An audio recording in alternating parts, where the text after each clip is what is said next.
Is a way of taking into ease every life's endeavor along their way, and it is also a symbol to release all tensions along their lives of journey in their marriage life.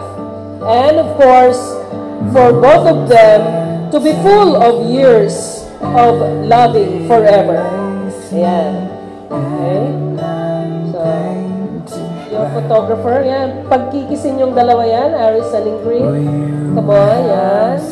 And then, sabayan nyo po yung lovebirds na yan. You kiss each other too. Okay?